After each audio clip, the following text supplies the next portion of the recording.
Nananatiling tahimik, maayos at kontrolado ang sitwasyon sa EDSA Shrine sa pagpapatuloy ng ikalawang araw ng Peace Rally ngayong araw. Patuloy ang pagbibigay seguridad at mahigpit na pagmamanman ng Eastern Police District sa pangunguna ni Police Brigadier General Aden Lagradante, District Director, upang matiyak ang kaligtasan ng mga dadalo sa aktibidad.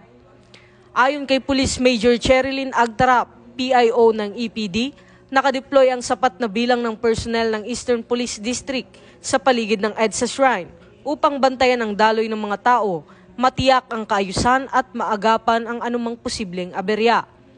Samantala, nagbigay naman ng pahayag si Police Brigadier General Aden Lagradante sa kalagayan ng seguridad sa naturang lugar.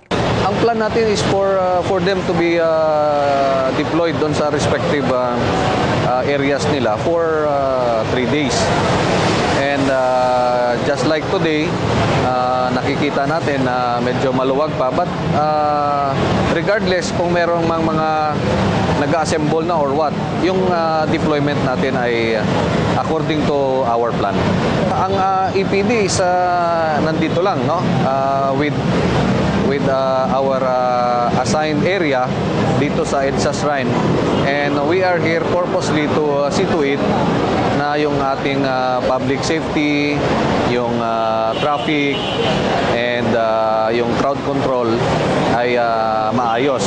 So it will be properly implemented and monitored by the command group of the EPD according to our designed security plan.